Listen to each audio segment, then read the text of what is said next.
Сегодня я расскажу про самые частые причины, из-за которых садится аккумулятор, и что нужно делать, чтобы этого избежать. В конце видео дам простые советы, которые реально продлят жизнь вашей батареи почти в 2 раза. Причина номер 1. Изношенный аккумулятор.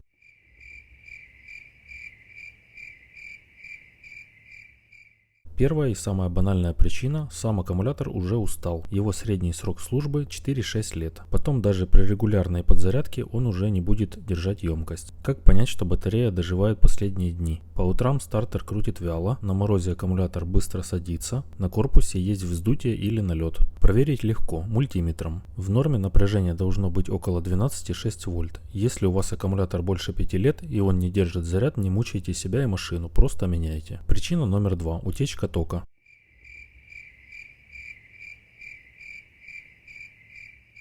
Даже когда зажигание выключено, в машине есть устройства, которые продолжают потреблять энергию. Это может быть сигнализация, магнитола, видеорегистратор или блок комфорта. Если аккумулятор садится всего за пару дней простоя, скорее всего у вас утечка. Проверить можно так. Мультиметр в режиме амперметра подключаем к клеммам аккумулятора. В норме потребление не должно превышать 40-50 мА. Все, что выше, уже подозрительно. Ищем виновника просто. Вынимаем предохранители по одному и смотрим, когда ток падает. Так легко найти цепь, которая разряжает аккумулятор. Причина номер 3. Генератор не заряжает.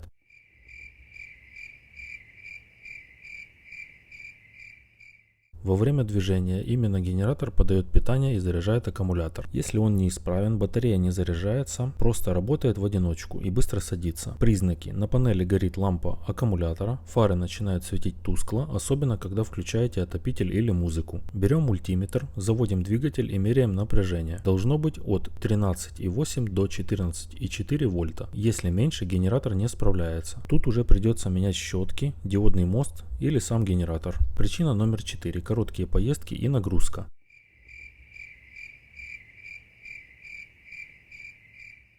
Очень частая проблема, особенно у тех, кто ездит только по городу. Поездка 5-10 минут не дает аккумулятору полностью зарядиться. А если параллельно у вас включены отопитель, подогрев сидений и музыка, батарея только разряжается. Решение простое. Хотя бы раз в неделю прокатиться километров 20-30 или поставить аккумулятор на зарядку дома с помощью умного зарядного устройства. Причина номер 5. Температура.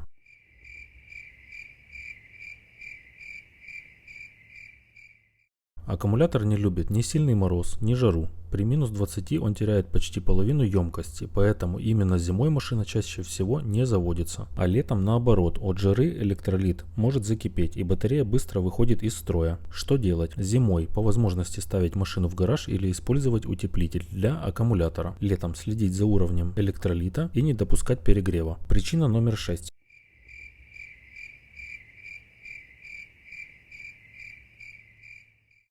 Сабвуферы, видеорегистраторы, предпусковые подогреватели, сигнализации. Все это удобно, но тоже тянет заряд. Особенно если оборудование подключено неправильно. Чтобы аккумулятор не садился, подключайте все устройства через предохранители и контролируйте, чтобы регистратор или сигнализация уходили в сон, а не продолжали работать круглосуточно. Заключение и советы. Итак, основные причины мы разобрали. Старый аккумулятор, утечка тока, неисправный генератор, короткие поездки, экстремальная температура, дополнительное оборудование. Чтобы продолжить жизнь батареи, проверяйте ее и генератор хотя бы раз в полгода. Держите клеммы чистыми. Раз в месяц подзаряжайте аккумулятор зарядным устройством и не оставляйте машину с включенными потребителями.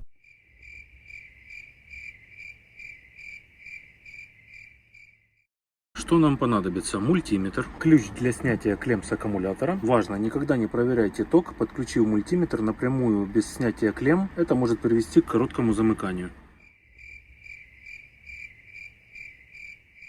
Итак, пошагово. Выключаем зажигание, закрываем все двери, забираем ключ замка, переводим механизм замка багажника в положение «закрыть», берем мультиметр и переводим его в режим измерения тока. Амперы. Далее нам необходимо снять минусовую клемму.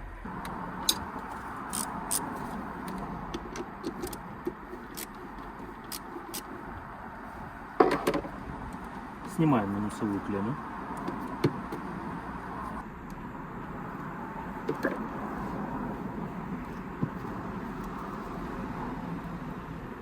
И фиксируем. Так выглядит наше соединение и показатели. Совет. Убедитесь, что мультиметр рассчитан как минимум на 10-20 ампер. Если ваш мультиметр на миллиамперы, используйте соответствующий предел. Когда подключили правильно, мультиметр покажет текущую утечку тока. Нормальный показатель для современных автомобилей это 20-50 мА, иногда до 80 мА. Все, что выше, уже подозрительно. Далее самое интересное. Как понять, что компоненты съедают ток? Ожидаем порядка 15 минут, чтобы машина перешла в режим сна и отключила блоки. Начинаем с предохранителей. Поочередно вытаскиваем каждый предохранитель и смотрим показатели мультиметра. Когда ток резко падает, значит вы нашли цепь, которая потребляет слишком много энергии. Если это цепь мультимедиа, то проверяем магнитолу, усилитель и радиомодуль. Если же это реле или блок управления, ищем короткое замыкание или неисправность реле. Такой метод позволяет локализировать проблему без полной разборки автомобиля. И хочу озвучить несколько важных моментов. Делайте измерения при полностью спящем автомобиле, иначе показания будут завышены. У некоторых автомобилей есть модули, которые остаются активными до 30 минут после закрытия дверей. Это тоже нормально. Если вы нашли цепь с утечкой, отключите ее до ремонта, чтобы аккумулятор не разрядился ночью. И помните, постоянная утечка тока – это риск повреждения аккумулятора и стартера. Как быстро минимизировать проблему? Первое – это проверка и замена старых реле, отключение лишней электроники, которая не используется. Регулярная проверка аккумулятора и зарядного напряжения. Если у вас новый аккумулятор и вы все равно видите разряд, это первый сигнал, что утечка есть. Теперь вы знаете, как проверить утечку тока в машине за считанные минуты. Также в это видео добавлю готовую таблицу для BMW, которая поможет быстро выявить утечку тока. В ней указано предохранитель, цепь, нормальный ток в спящем режиме и возможная причина. Как пользоваться таблицей? Подключаем мультиметр между минусовой клеммой и аккумулятором, смотрим общий ток. Если выше нормы, начинаем поочередно вынимать предохранители. Когда ток падает резко, смотрим в таблице, какой предохранитель отвечает за эту цепь. Проверяем конкретный модуль или реле, которое подкреплено к этой цепи. После устранения утечки проверяем ток снова. Он должен вернуться в норму. Для точной диагностики полезно иметь схему предохранителей именно вашей модели. Ссылку на видео о предохранителях BMW E53 кузов оставлю вверху во всплывающем окне и под видео в описании. Некоторые модули могут просыпаться при открытии двери или при отключении мультимедиа. Учитывайте это при измерении.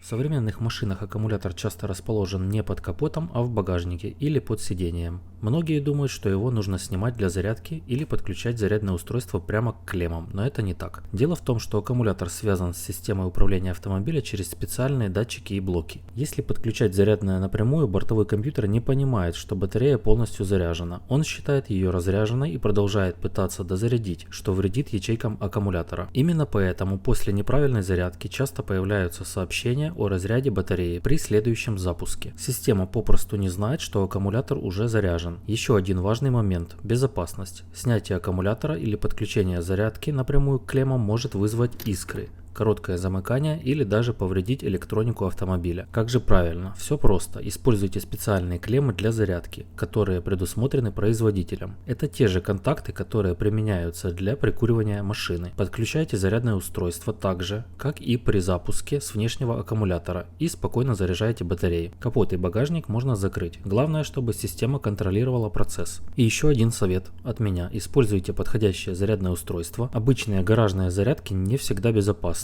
Для программирования модулей автомобиля вообще нужен стабилизатор напряжения. Обычное зарядное устройство может сжечь электронику. Подытожим, никогда не заряжайте аккумулятор напрямую к клеммам батарей. Делайте это только через специальные точки подключения. Тогда система будет правильно управлять зарядом и батарея прослужит дольше.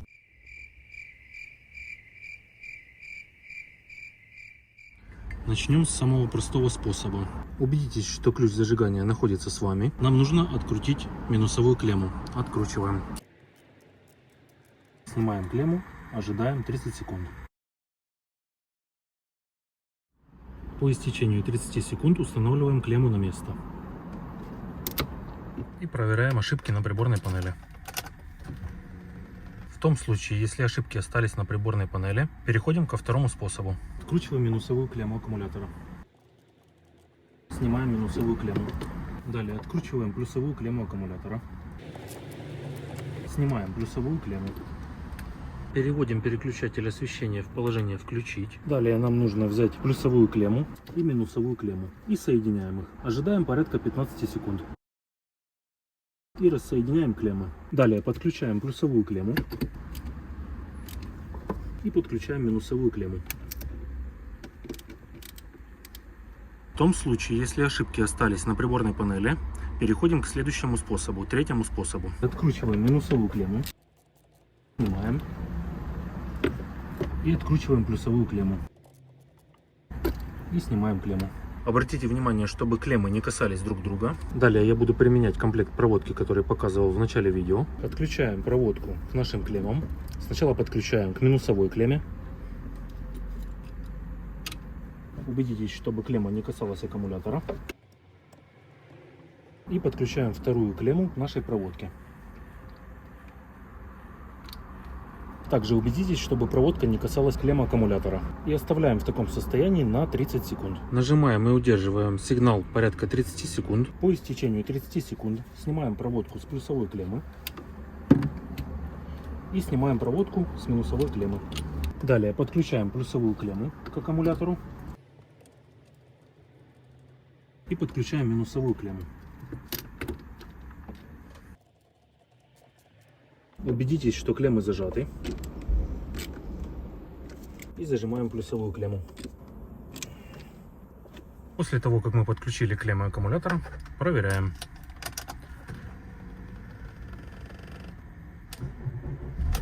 Запускаем автомобиль. В том случае, если осталась ошибка 4 на 4, нам нужно сделать следующее действие, как я и показывал ранее в своих видео. Делаем оборот руля влево, полный до упора, и вправо, полный оборот до упора.